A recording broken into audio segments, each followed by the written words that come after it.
Cuántas veces lo ensañaron en el desierto, lo enojaron en la soledad. Y volvían y tentaban a Dios, y ponían límite al Santo de Israel, no se acordaron de su mano, del día que los redimió de angustia.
Gracias, Señor.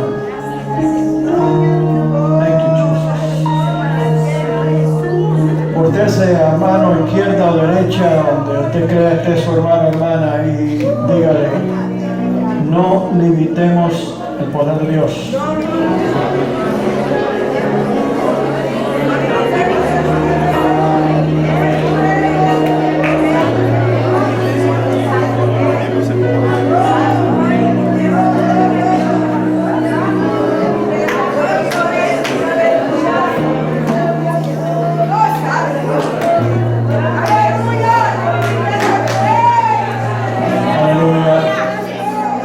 Tome su Biblia. Vamos a leer 3 versículos de la palabra que se leyó esta mañana.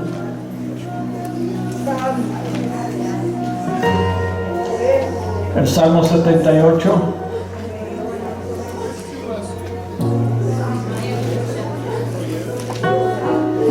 Hay una presencia especial del Espíritu en este lugar, en este día.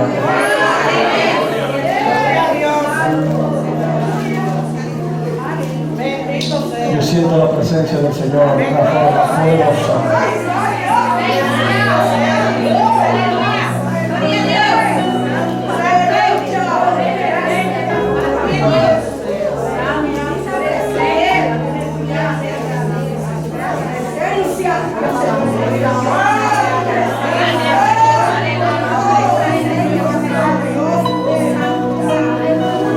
El Salmo 78.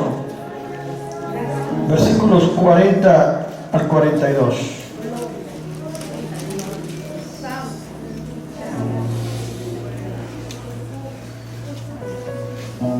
Amén.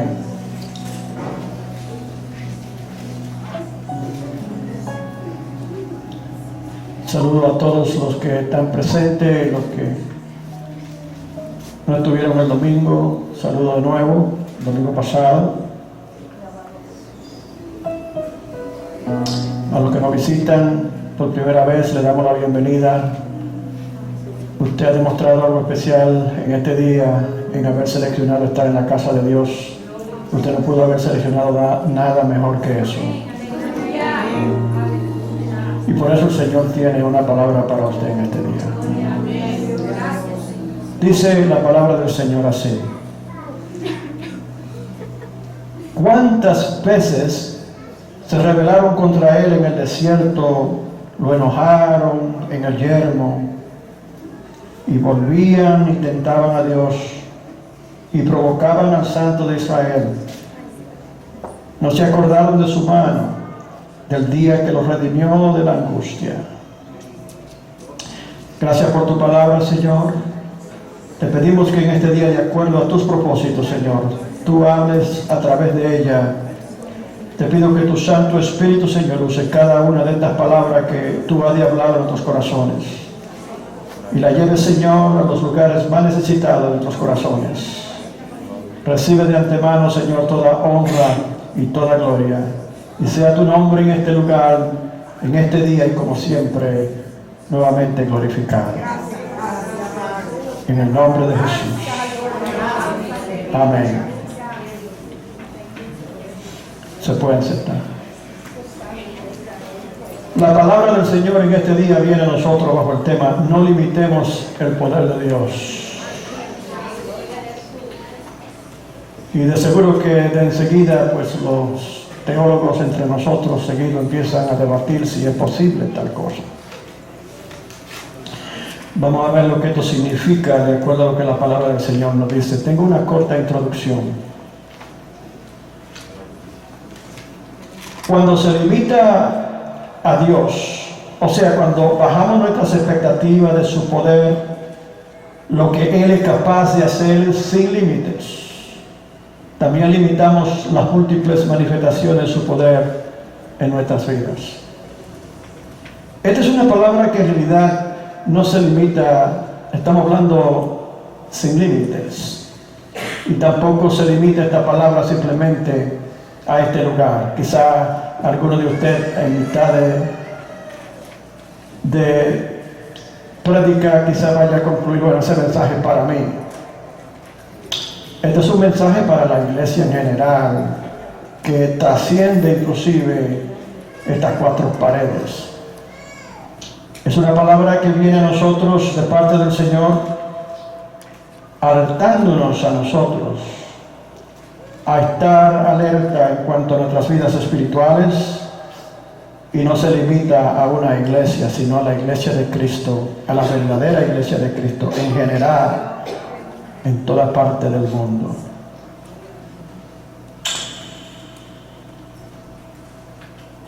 La palabra del Señor aquí en este salmo nos habla hace un resumen el salmista y demuestra cómo es posible que el poder de Dios pueda ser limitado en una generación. Cuando hablamos de limitación, no estamos hablando de algo que limita realmente a Dios,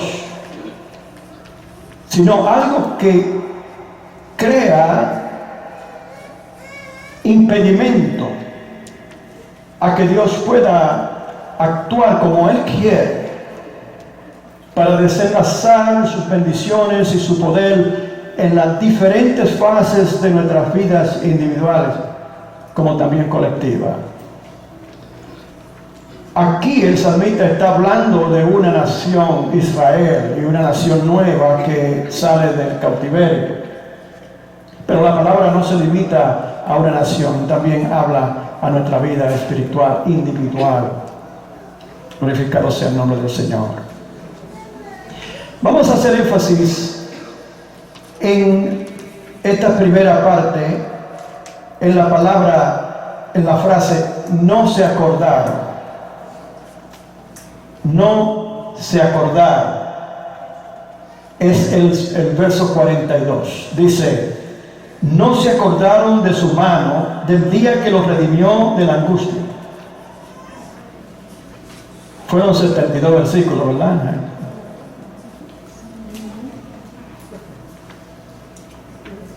Tuvimos mucha paciencia hoy, ¿verdad que sí? Pero eso es poco.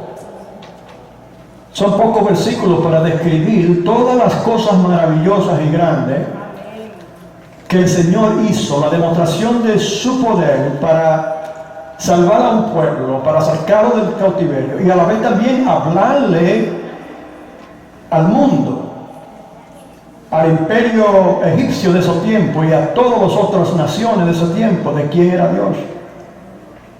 A través de las maravillosas cosas que el Señor hizo en el desierto, cuando sacó, en Egipto y después en el desierto, la palabra del Señor en muchas ocasiones nos dice que cuando el pueblo de Israel iba avanzando hacia la tierra prometida, muchas naciones se metían en temor con ellos. Y dice la Biblia que no era porque ellos eran algún ejército temible, porque eran una balsa de gente andrajosa que no conocían la guerra. Era porque conocían el poder del Dios que lo había sacado a ellos de Egipto. ¿Cuántos se alaban al Señor? Y temieron las cosas que ellos oyeron, lo que hizo el Señor en Egipto al faraón y al ejército más temible de esos tiempos.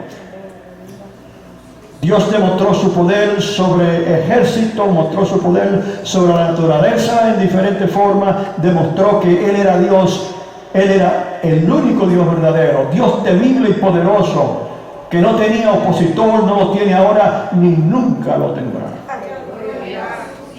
El enemigo se ha levantado a través de las generaciones a tratar de hacer bulla y hacer creer que en realidad Él es un verdadero contrincante en contra de Dios. Y yo creo que Dios lo mira y se ríe. Porque a Él se le olvida como también se olvidaron los israelitas de quién verdaderamente es Dios. Que aún el mismo Satanás y sus ángeles caídos fueron creados por Él. A su nombre. No se acordaron de su poder. En otra palabra, lo que esto quiere decir, no que ellos disminuyeron sus expectativas de Dios por una razón u otra que es hasta incomprensible. Y esto demuestra la naturaleza caída humana y el gran trabajo de Dios de tratar de restablecer ese orden que Él estableció al principio de la naturaleza caída, individual y colectivamente. Es una lucha individual. Cada uno Dios tiene su lucha con ellos. Ninguno va a decirme a mí para decir, bueno, Dios nunca tiene lucha conmigo. Porque quizás que con usted sea con el que más lucha tiene. Tal es la naturaleza humana, pero el problema es que quizás alguna persona que vaya a decir tal cosa no haya por alguna razón estado recientemente o en el futuro no muy lejano atrás haber experimentado la grandeza de Dios. Quizás no ha visto cosas que personas han visto, recibido cosas que otras personas han recibido y pueda quizás decir eso. Pero cuando estamos hablando del pueblo de Israel, cuando estamos hablando de un pueblo que fue sacado de la esclavitud de Egipto, cuando estamos tratando de un pueblo que no había pasado más de una generación en el desierto, cuando estas cosas que declara el salmista en el Salmo 78 se ocurrieron, entonces nosotros podemos ver en realidad con qué alerta nosotros hoy día debemos de estar y permanecer para nosotros no cometer los mismos errores de nuestros antepasados.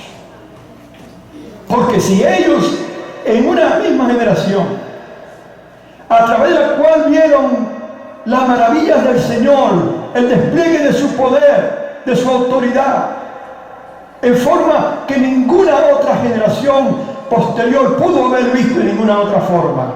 Porque Dios trató audiblemente, habló audiblemente, demostró su poder evidentemente al pueblo de Israel a través del desierto. Era milagro tras milagro. ¿Cómo es posible que la naturaleza humana sea tal que la palabra de Dios puede estar hablando aquí y declarando, describiendo la condición y la situación de la nación de Israel con Dios en ese momento como gente que se habían olvidado?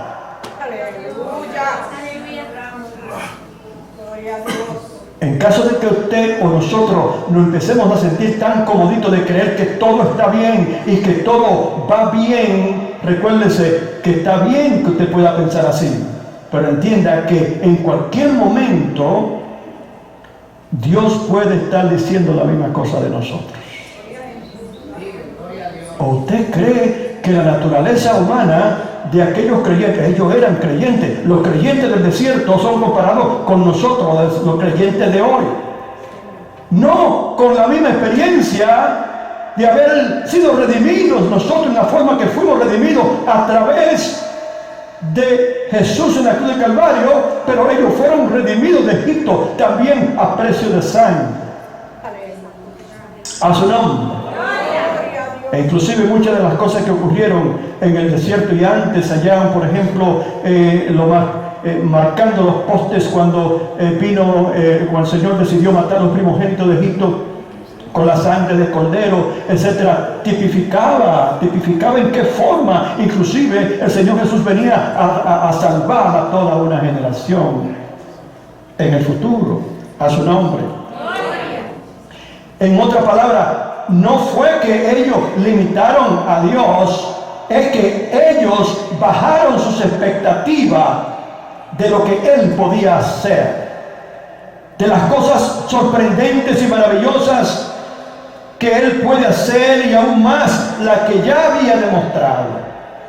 ¿Qué habría causado que los israelitas antes del Mar Rojo rápidamente se olvidaran?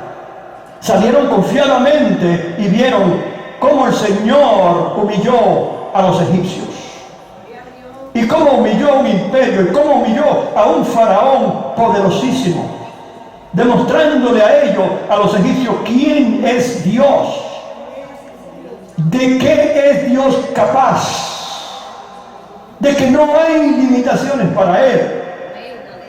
Yo soy el que soy, le dijo él a Moisés cuando Moisés decía: Señor, pero ¿quién diré yo? Iré yo a donde ese hombre tan feroz, con ese ejército tan poderoso, podré decir, ¿con qué autoridad podría convencer a este hombre de que yo voy con cierto poder, autoridad, cuando voy solamente con mi hermano?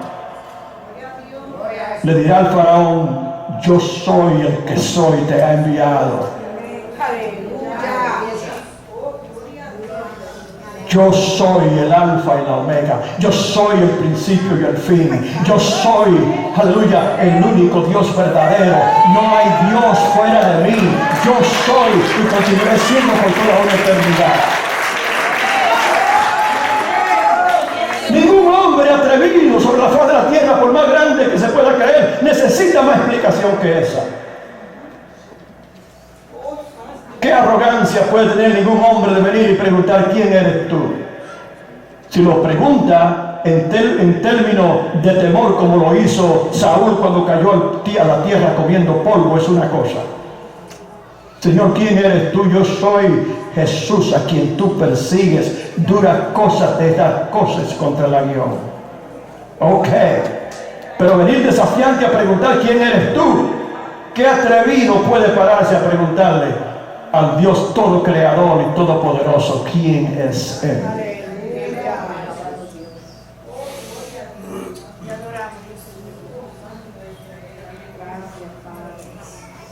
¿Qué habrá causado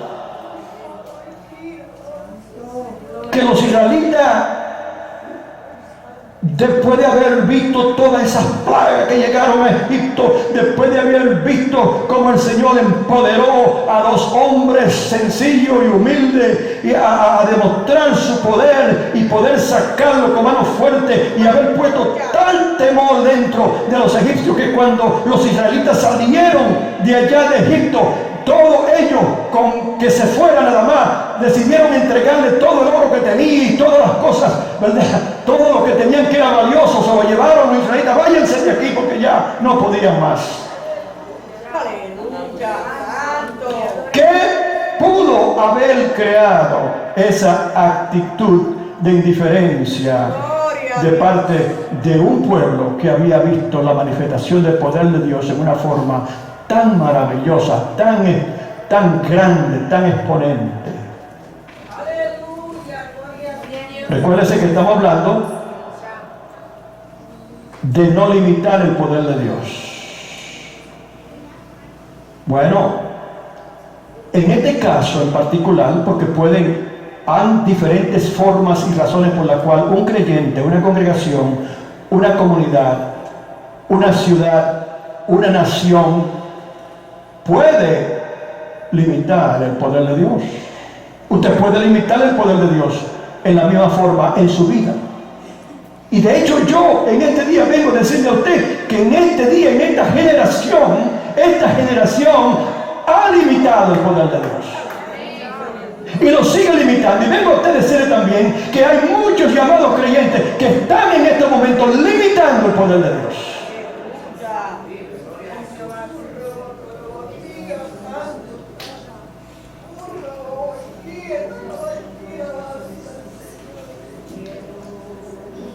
Hay diferentes razones y cualquier creyente puede hacerlo por diferentes de esas razones, como lo hizo Israel en este momento. Pero en este momento que el Señor está tratando con Israel, ¿qué es lo que ha ocurrido?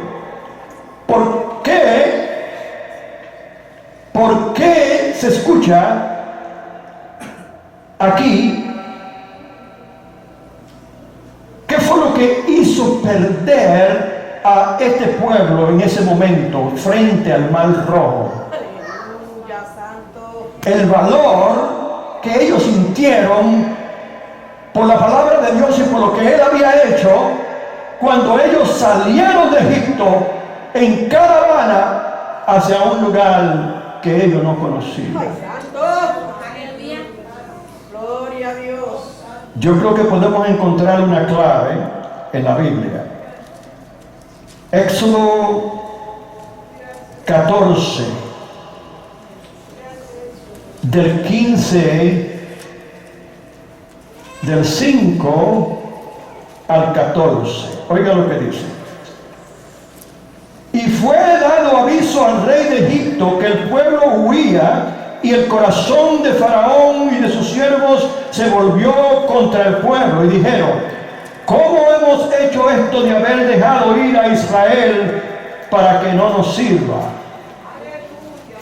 Y unció su carro y tomó consigo su pueblo y tomó 600 carros escogidos y todos los carros de Egipto y los capitanes sobre ellos, y endureció Jehová el corazón de Faraón, rey de Egipto, y él siguió a los hijos de Israel. Pero los hijos de Israel habían salido con mano poderosa. Siguiendo pues los egipcios con toda la caballería y carros de Faraón, su gente de a caballo y todo su ejército, los alcanzaron acampados junto al mar, al lado de Pierrot, delante de Beal-Zephón. Y cuando Faraón se hubo acercado, los hijos de Israel alzaron sus ojos, y he aquí que los egipcios venían tras ellos, por lo que los hijos de Israel temieron. Entonces, en este caso, nos paramos un segundo ahí. El pueblo de Israel limita o está limitando el poder de Dios por razón del temor. En otra palabra, limitar el poder de Dios quiere decir no confiar en su poder en cualquier momento. En este momento ellos dejaron de confiar en Dios. ¿Por qué sabemos que dejaron de confiar en Dios? Y en ese proceso limitaron la demostración de su poder. Oiga bien, limitaron la demostración de su poder de acuerdo a cómo Él iba a actuar. No esperaron a ver la manifestación de la grandeza del poder de Dios, como ya Dios le había demostrado. Ellos debieron de haber permanecido firmes y confiados, quizás hasta danzando ahí en la playa, conociendo la mano fuerte, como dice ahí, que fue el que los sacó de Egipto.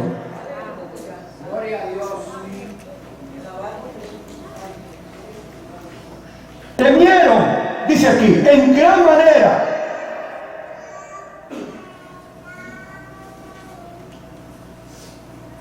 Entonces el temor, cuando llega a tu vida, es una de esas razones por la cual tú puedes limitar el poder de Dios en tu vida. Si tú eres hijo de Dios, si tú eres hija de Dios, si tú crees que Dios tiene un plan contigo, si tú crees que Dios te ha llamado, te ha redimido, ha pagado gran precio por ti, ha hecho tantas cosas gloriosas por ti, te ha sacado de tantas encrucijadas, te ha demostrado su provisión en tantas diversas formas, te ha sanado cuántas veces, si Él lo ha hecho continuamente, cuando llega la situación de la prueba, ¿tú crees que es el momento de tú empezar a aflojar y a temer, no esperando que Dios ha de hacer como Él ya te ha demostrado que ha hecho?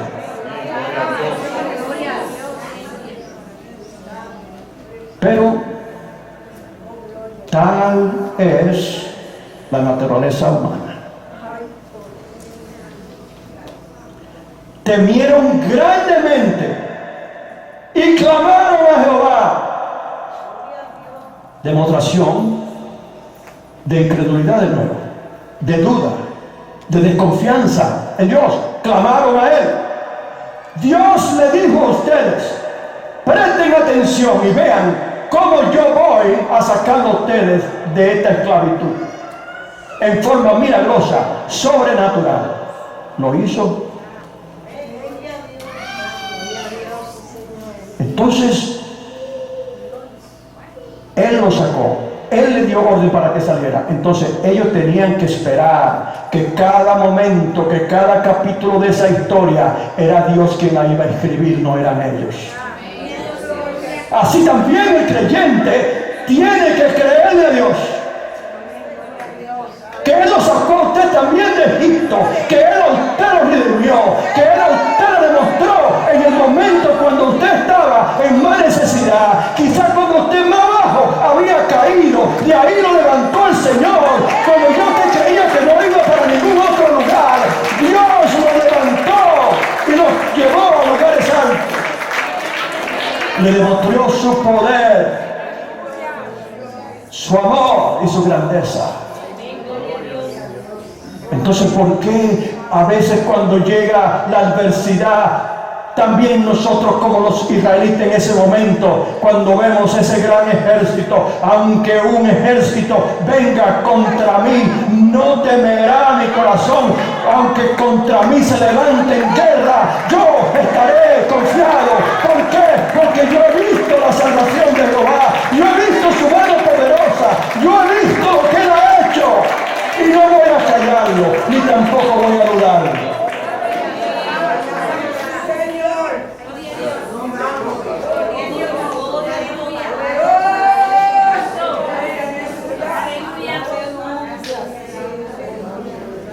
Termino con la situación de los israelitas enfrente del Mar Rojo. Y dijeron a Moisés: no había sepulcro en Egipto.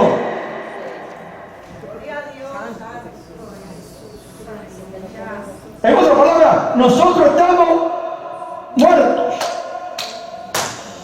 Nosotros estamos como si estuviéramos debajo de la tierra ya, muertos, porque ahí viene el faraón con su ejército. Pues no, nosotros mejor hubiésemos, como decían ellos, en otras quejas de ellos fue, pero no era mejor en Egipto, donde comíamos, aunque éramos esclavos, la cebolla y la carne y los ajos y cuantas cosas. Quejándose contra Dios, no solamente dudando de Él. Usted no ve una persona que dice: ¿por qué a mí, Señor? ¿Pero qué pasa? ¿Por qué yo? Silencio. Está quieto y ve que yo soy Dios. A su nombre. A su nombre.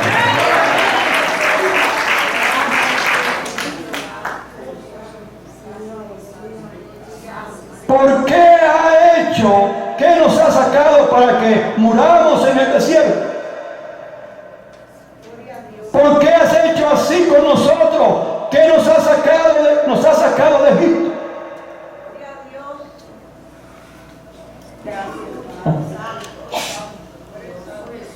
Usted sabe cuando un creyente se descarría,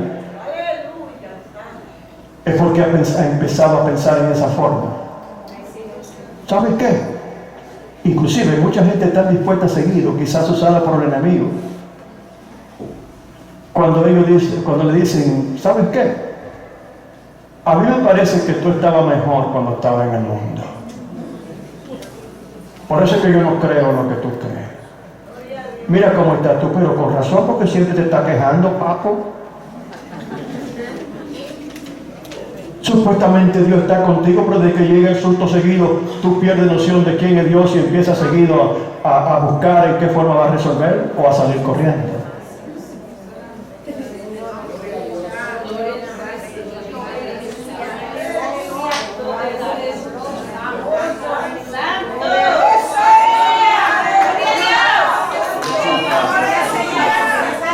En este caso, estamos hablando de temor, que es de confianza. El temor es de confianza. Por eso que dice la palabra, que el amor que Dios ha puesto en nosotros echa fuera todo temor. Si usted está lleno del amor de Dios, quiere decir que está lleno de Dios, porque Dios es amor.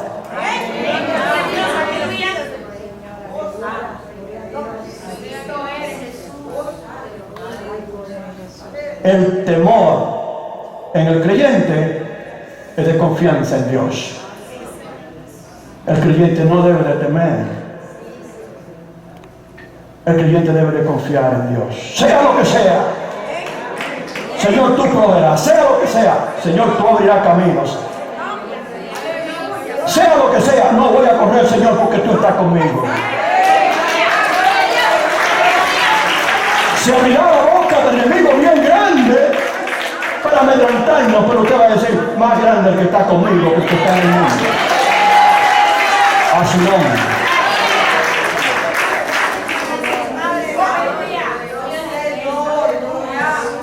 En este caso fue el temor, pero sin embargo, esta no fue la única vez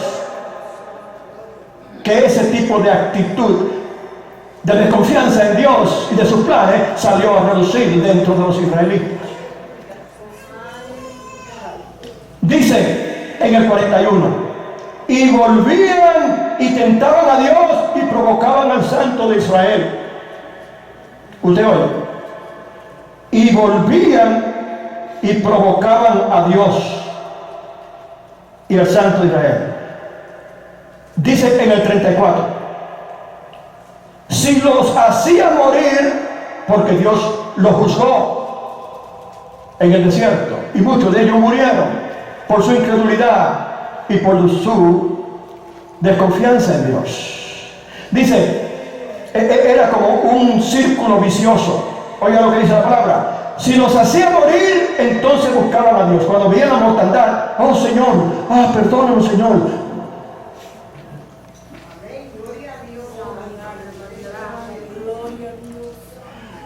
Como el creyente negociante que antes de montarse en el avión se hace seguido, se confiesa con el Señor y cuántas cosas. Y cuando yo llegue allá y que cuántos se van a salvar de que se baja del avión en el aeropuerto seguido. Uy, qué bueno está esto, por ahí seguido la música.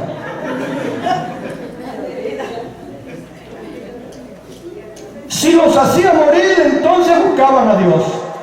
¿Suena típico eso? Cuando llega la adversidad, que quizás Dios nos está pasando por el trapiche por alguna buena razón, ya sea para perfeccionar nuestro carácter o quizás sea para que nosotros prestemos atención a algo que quizás no nos conviene. Y cuando llega la adversidad, para arriba. Pero de que se resuelve la cosa, seguimos en el mismo proceso. Buscaban a Dios, entonces se volvían solícitos en busca suya, y se acordaban de que Dios era su refugio. El Señor es nuestro refugio, y el Dios Altísimo su Redentor. O sea, fue que nos redimió a nosotros, así que estamos seguros. Eso eran aguajes, dicen por allá, a Dios, pero Dios conoce el corazón y la actitud del hombre y de la mujer. Pero le lisonjeaban con su boca y con su lengua le mentían. Dijo el Señor de ese pueblo una vez, este pueblo de labio me honra, pero su corazón está muy lejos de mí. ¿Cuántos alaban al Señor? Cuando ellos clamaban, demostraban temor e inseguridad de que Dios tuviera un plan. Y de esto es lo que el Señor más se queja. Espera, ¿por qué tú no esperas a ver lo que yo voy a hacer? Ay, santo. Gloria a Dios. ¿Por qué tú te desesperas? Oh, mi alma, gloria a Dios. ¿Cuántas confirmaciones en la palabra de Dios de parte del Señor de que Él no te va a dejar solo? Si tú pasas por las aguas no te negará, si pasas por el fuego no te quemará, las llamas no darán en ti, no importa cuál sea la intensidad de la tentación. Él dice que la llama no andará en ti. Cuántas diferentes formas y cuántas diferentes promesas el Señor revela su poder para salvarte de la situación. ¿Qué más va a decirte? A su nombre.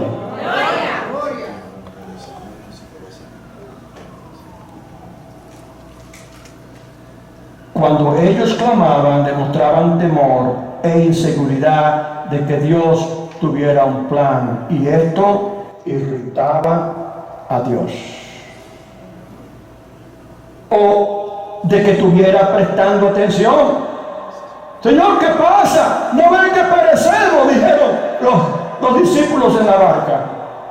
¿Qué pasa? En otra palabra, ¿dónde tú estás? El Señor estaba durmiendo ahí, supuestamente para ellos estaba durmiendo. Usted ve, ellos limitaron al Señor presente, lo limitaron.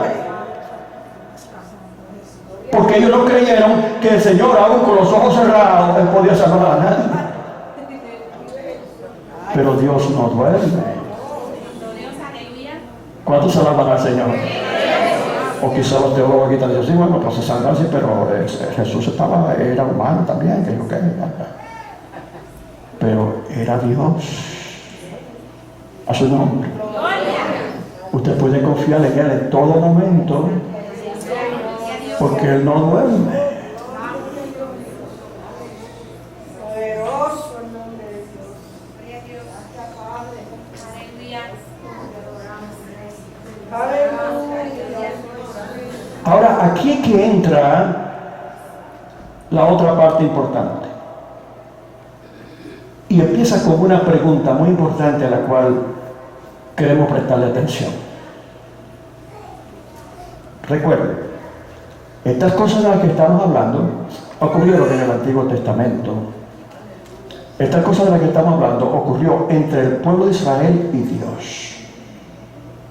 Pero no se me olvide, hermano, no es como dicen algunos que la Biblia está dividida en dos partes, una que ya es vieja y no se le escucha, y otra que es nueva y a esa nada más se le escucha. Eso no es cierto. La Biblia es continua.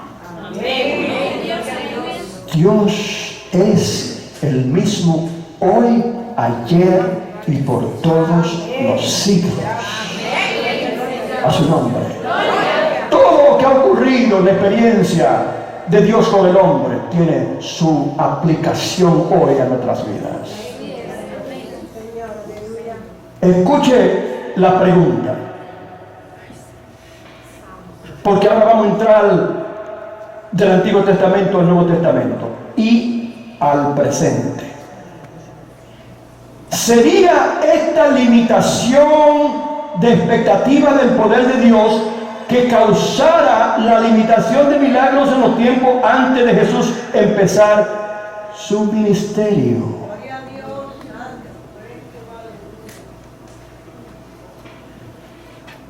¿Sería posible que esa actitud del llamado pueblo de Dios, aún después de haber sido introducido a la tierra prometida, después de que se causaron las divisiones por razón de la desobediencia y la desconfianza en Dios y se convirtieron en dos reinos, norte y sur,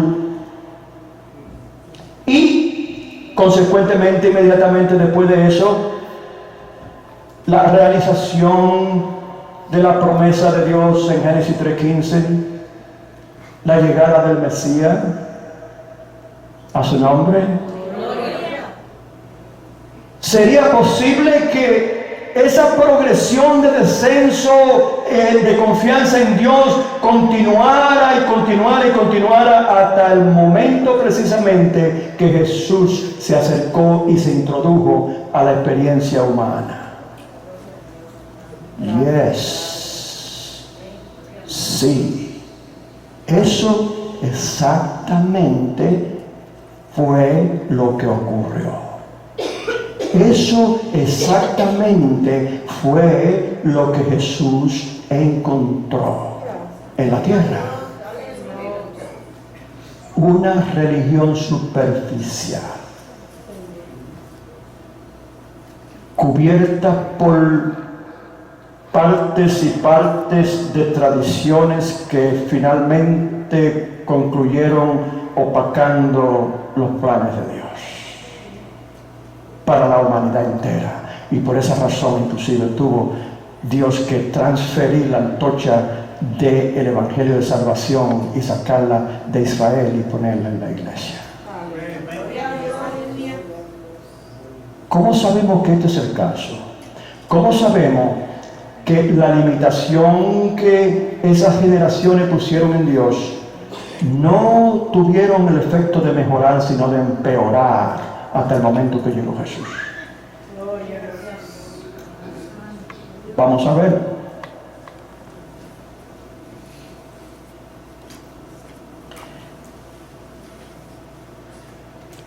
O sea,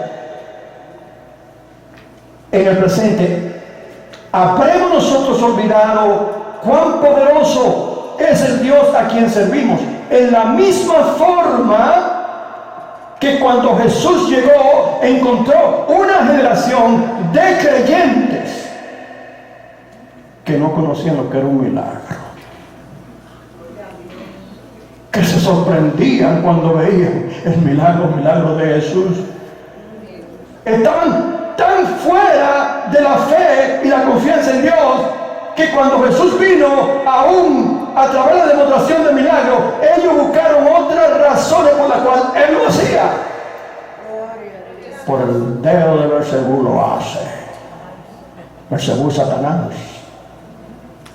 Óigame, qué terriblemente puede caer una generación en la incredulidad, a pesar de tener en la mano la evidencia de las cosas grandes que Dios ha hecho, a pesar de haberlo visto. Pero en esta generación no estamos hablando simplemente de alguna persona, estamos hablando de una generación entera, y estamos hablando de la iglesia, no estamos hablando simplemente del mundo.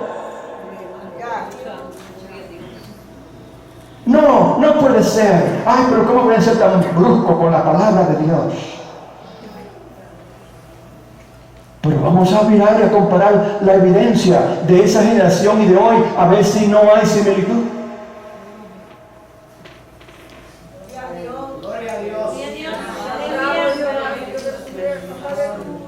La iglesia ha cedido la demostración del poder de Dios a la medicina.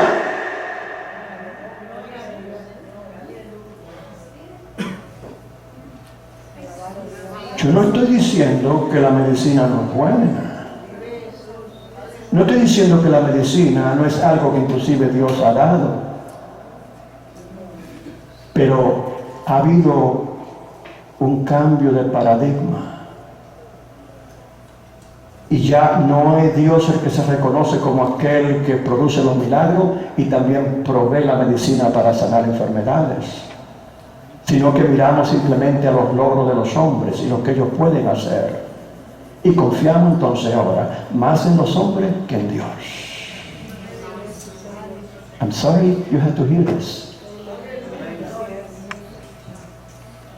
Pero hay similitudes entre esa generación y la limitación que pusieron en Dios.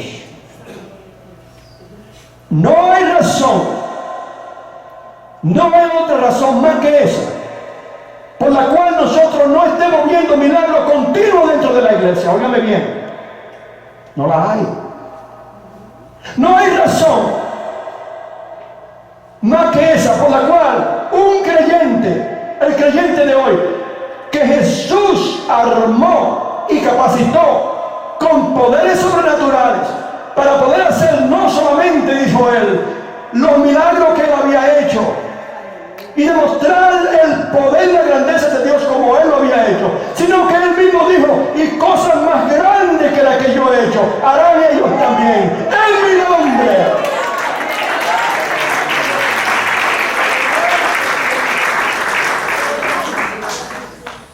No hay razón, no hay explicación, no hay razón por la cual un creyente no pueda decir en el nombre de Jesús fuera un demonio y no salga. No hay razón por la cual un creyente en el nombre de Jesús pueda decir a una enfermedad fuera en el nombre de Jesús. No hay razón por la cual un creyente no pueda demostrar el poder de Dios en contra de toda adversidad que se levanta en contra de la palabra de Dios. Hemos limitado el poder de Dios.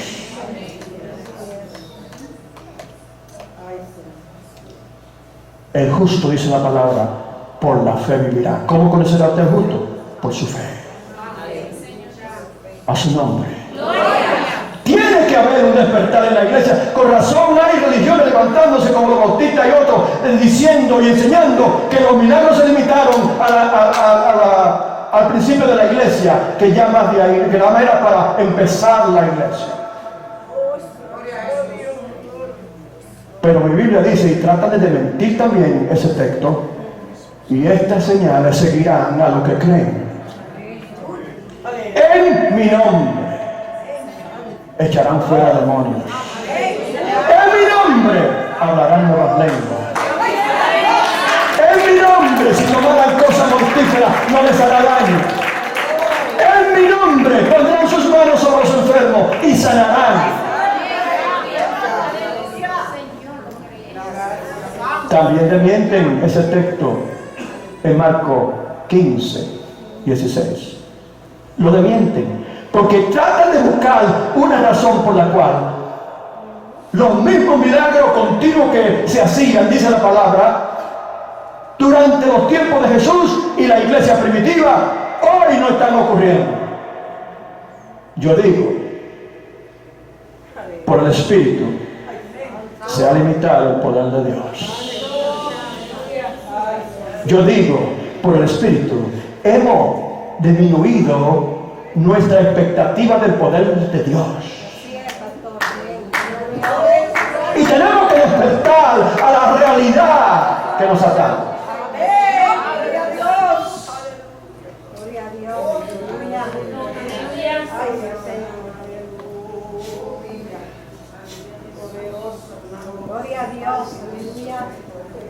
No nos recuerden a nosotros las escrituras cuando Jesús mismo tuvo que responder a los críticos escribas en Marcos 2, 10, 12,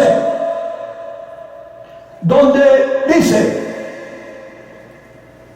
pues para que sepáis que el Hijo del Hombre tiene potestad en la tierra para perdonar pecados, digo al paralítico, a ti te digo, levántate, toma tu camilla y vete a tu casa. Pero aquí lo interesante no es eso, en este versículo. Lo que es interesante es lo que sigue. Dice, entonces él se levantó y tomó su camilla, como se le ordenó. Salió delante de ellos. Imagínense un hombre paralítico todo el tiempo, se sacude, coge su camilla y mira a todo el mundo y empieza a caminar. Oiga lo que dice la palabra aquí. De manera que todos se asombraron y glorificaron a Dios diciendo, nunca hemos visto tal cosa. Qué tremenda declaración. Estamos hablando, fariseos, esa gente supuestamente eran creyentes. Esa era la iglesia de esos tiempos. No hemos visto nunca tal cosa. En otra palabra, los milagros habían desaparecido porque se había limitado el poder de Dios, se había disminuido la expectativa de lo que Dios puede hacer. Era que Dios no podía hacer milagros delante de ellos en esos tiempos antes de que viniera Jesús. No, Dios es el mismo ayer, hoy, por todos los siglos. La expectativa de lo que Dios puede hacer había sido limitada. Mi pregunta de nuevo, y yo creo que ustedes saben por dónde vamos con esto. ¿Será posible que eso esté ocurriendo en estos momentos?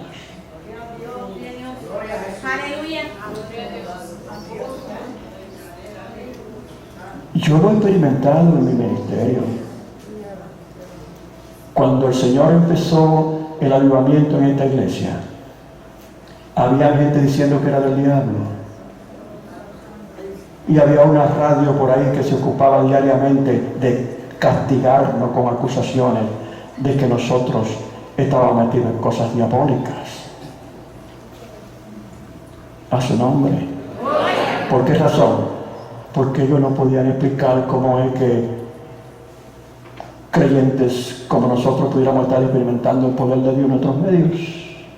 Y que la gente se sanaba, y que la gente veía cosas maravillosas, y que los endemoniados eran liberados. Eso era del diablo, porque en sus medios ellos no tenían eso. Ellos lo que tenían era un culto de liturgia y verdad y pedagogías y cuantas cosas y doctorados y cosas, y perdido en todas esas cosas. Habían perdido el concepto de que Dios es un Dios de poder.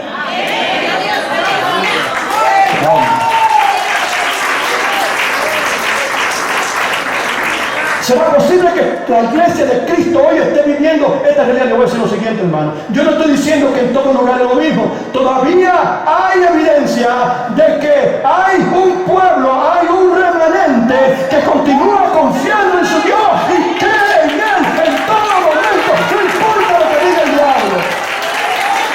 Hay un remanente fiel que espera en Dios. No importa cómo se ve la situación. Hay un remanente que cree que Dios puede usarles, que Dios puede libertar al cautivo a través de su palabra poderosa, a través de sus labios, que Dios puede sanar al enfermo cuando Dios pone su mano sobre ellos, que los demonios tienen que huir cuando en el nombre de Jesús se les ordena salir de la vida de los oprimidos. Hay un pueblo que todavía confía y cree en Él. Y yo creo que este pueblo es uno de ellos. Pero no se equivoque, hermano. Eso se puede perder. Continúe creyéndole a Dios, no importa lo que usted vea. Continúe desafiando su fe, no importa cómo haya muerto el otro. Continúa creyéndole a Dios, no importa quién lo mienta. Y sobre todo, no cometamos el error de los israelitas en el desierto. Nunca jamás se olvide usted de las cosas grandes que Él ya ha hecho por usted. No se olvide usted de las grandes cosas que Él ha hecho por usted, porque no fue poco lo que costó morir en un madero por su salvación. No fue poco lo que costó para sacarlo a usted de la esclavitud del pecado. Así como Dios pagó un precio grande para sacar al pueblo de Israel de Egipto, de la esclavitud de Egipto, así también el Hijo de Dios pagó un gran precio con sangre y vituperio y abuso y desprecio para que usted y yo hoy podamos tener el privilegio de ser llamados hijos de Dios. No se olvide nunca de eso. Y por esa razón es que la Santa Cena también es tan importante. Es una forma del Señor manteniéndonos cada cierto tiempo, chequeándonos y recordando en memoria de lo que Él hizo. ¿Por qué? Porque nuestros antepasados cometieron el error de olvidarse.